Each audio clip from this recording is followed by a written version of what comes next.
So here I go through the 2024 top sneakers releases for March, and I tend to just sort of pick out the ones that I think are interesting, and not every single sneaker because I'll be here all day otherwise.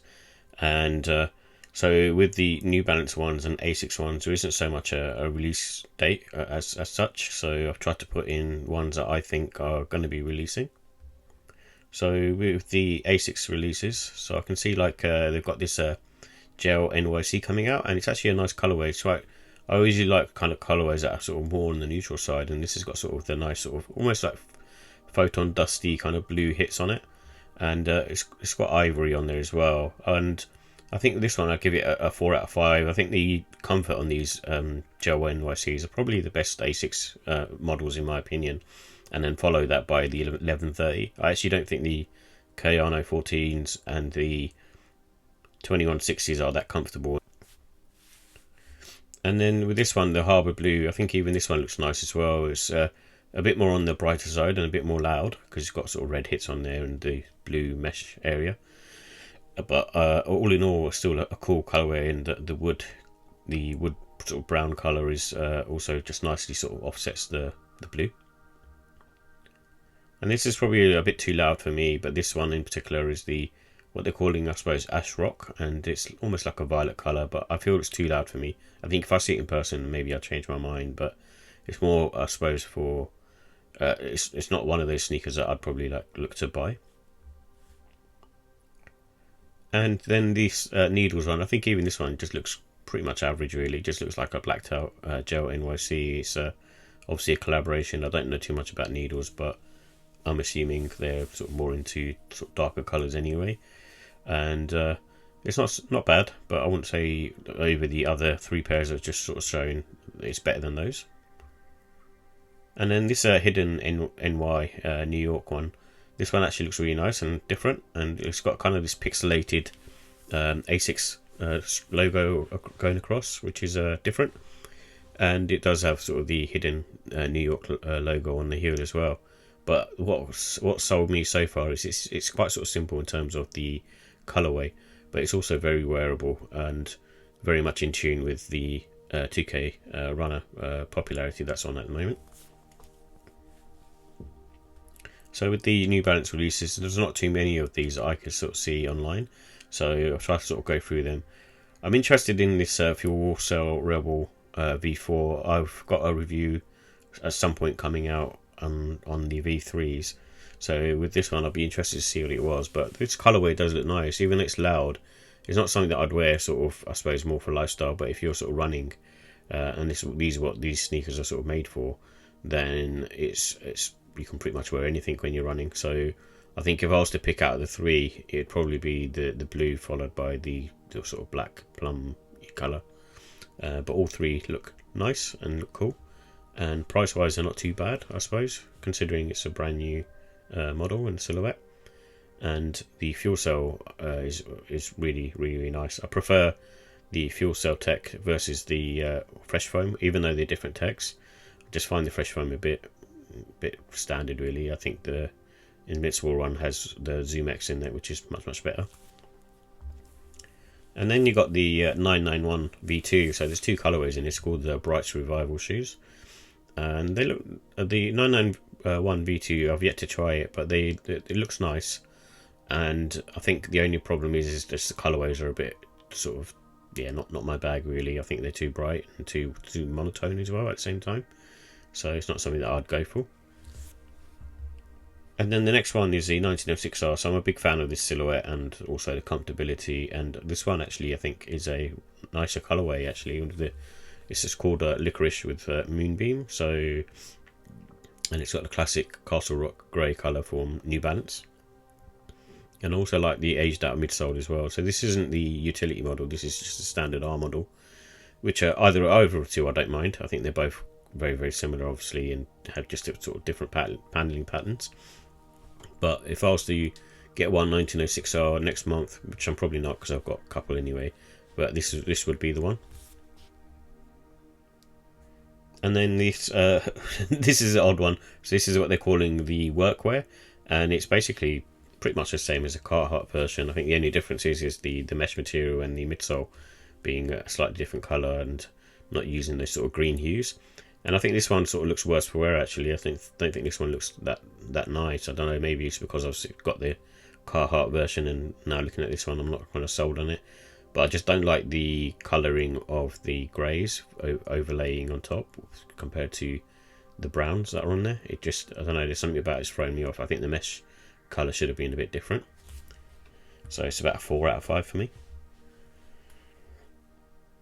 And there's some Converse releases that I saw, but the problem that I find with like the Converse trainers is they're not really new tech. So I put them in there because I think the upper is interesting, and it's like compared to a sort of standard version of the One Star, I think this Quarter Snacks have done something slightly different. And it's I'm going to give it a 3 because, like I say, it's more sort of comfortability for me. It's not really that comfortable of a shoe nowadays, and I don't really like wearing them anymore. But I did used to have like a pair as a kid, and I did buy one quite sort of recently, sort of in the last sort of 4 years. But I just don't really think they're anything special really. But this one's cool. Looks cool though, the brown colour.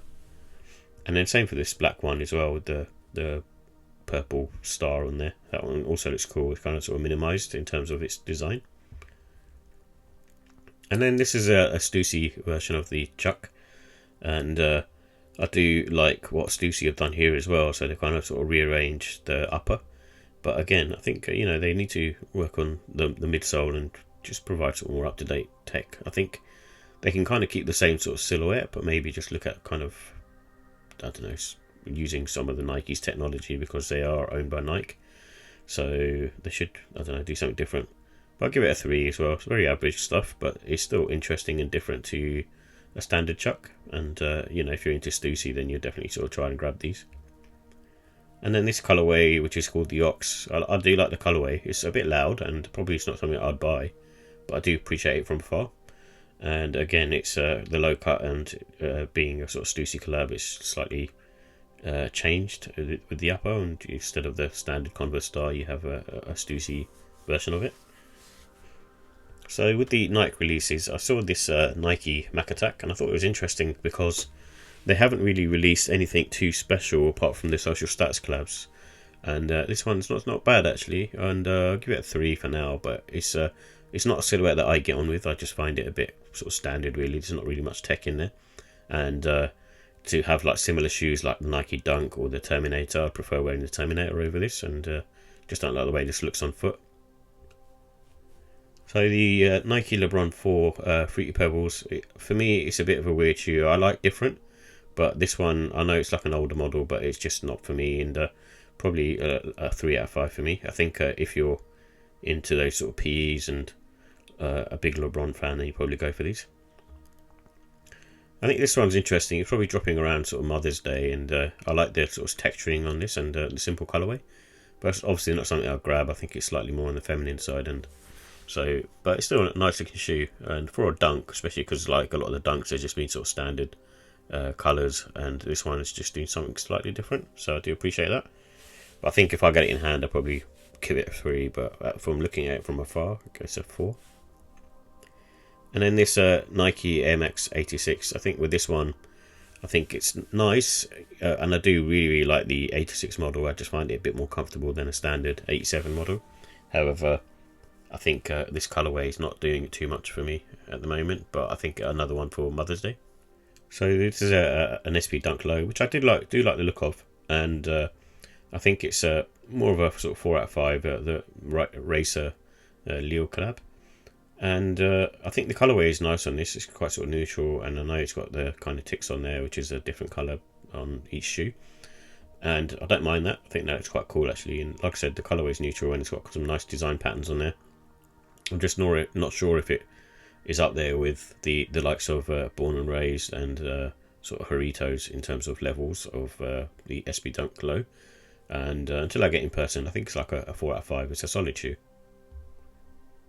So with the Air Max 186, this is the Royal colourway. I'm a big fan of this silhouette, and at the moment only give it a 5 out of 5. I have like the Obsidian pair and also the red pair, so I think this one I'm going to try and grab as well, because like I said, I'm a fan of the Air Max 186 and just Air Max 1s in general. So I will try and grab this one at the very least, and the colorway is very nice as well, so it's kind of neutral using the classic color blocking.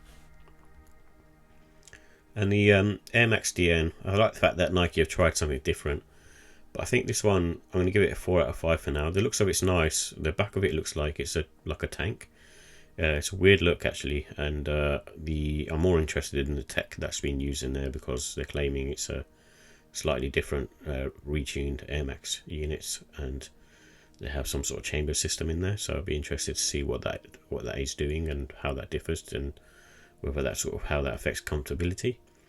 But if judging by the other releases that have come out over the last sort of 5 to 10 years, I don't think it's going to be that different. So this was an interesting one from Nike ACG, and it's called the Air Explorade.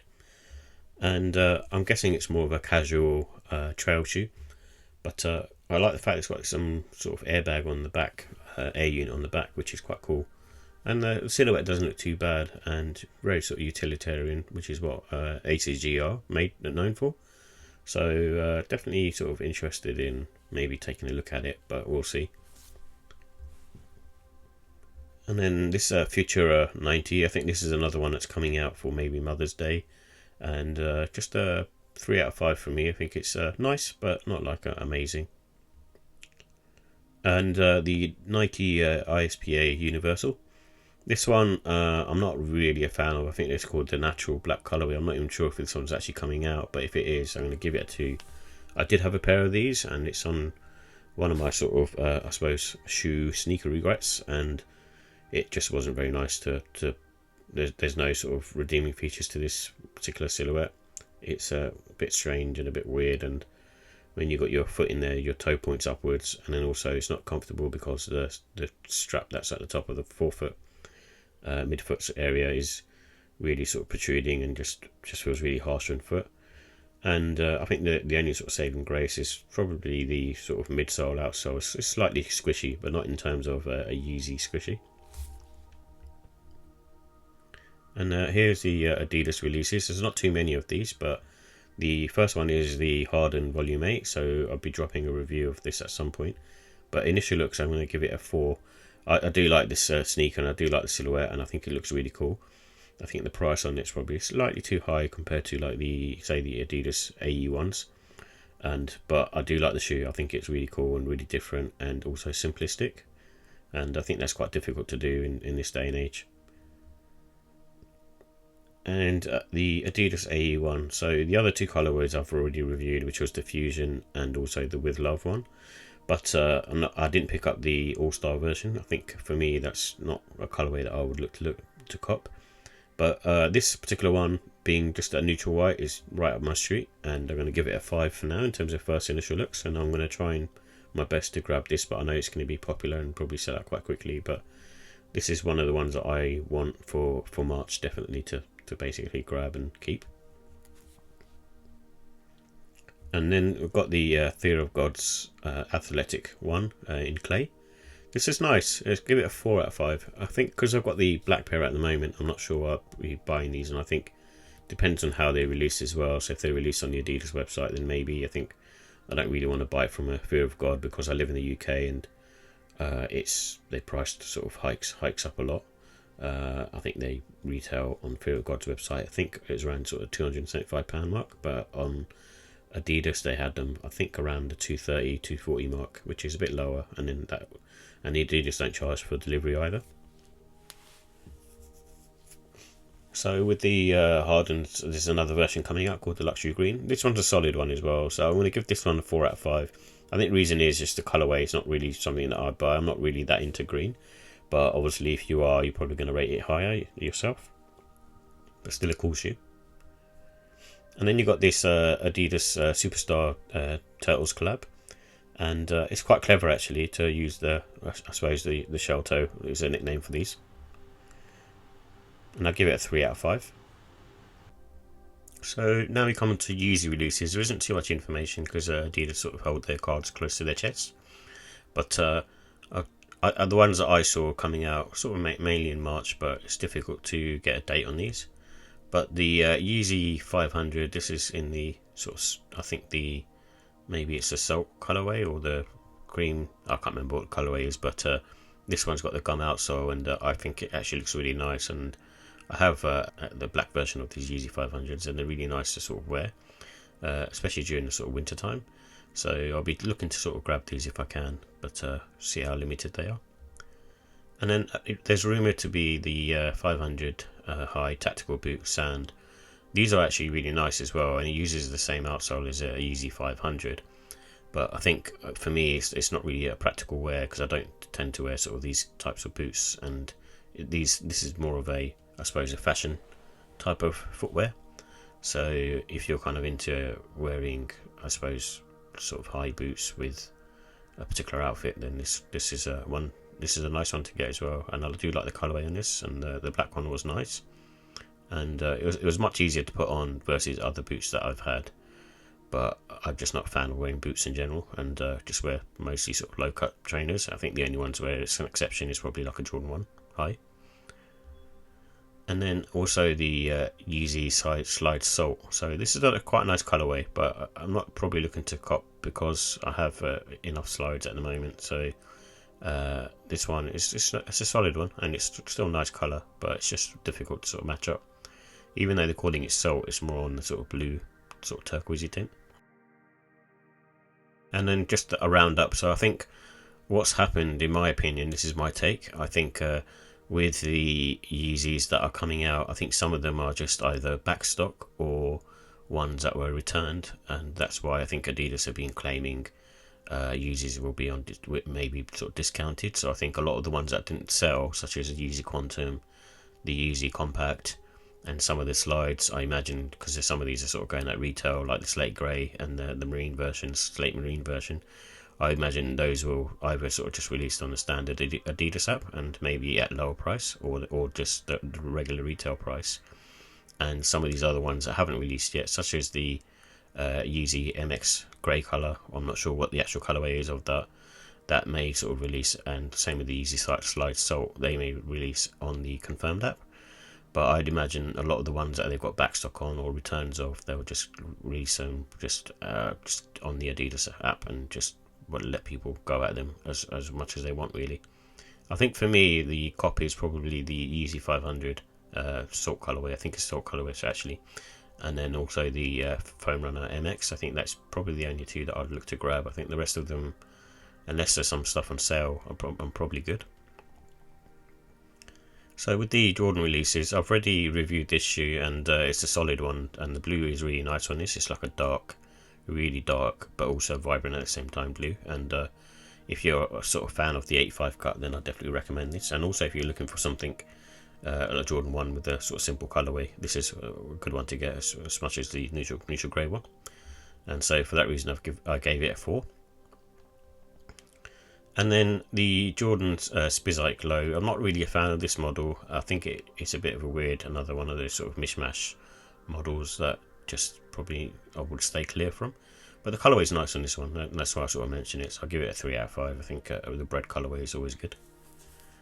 And then I do like these olives. I like the look of them. I'm going to be sort of the odd one and would prefer it as a low cut, but we're getting it as a high, and so I'm sure there's loads of people out there who'd love a pair. So.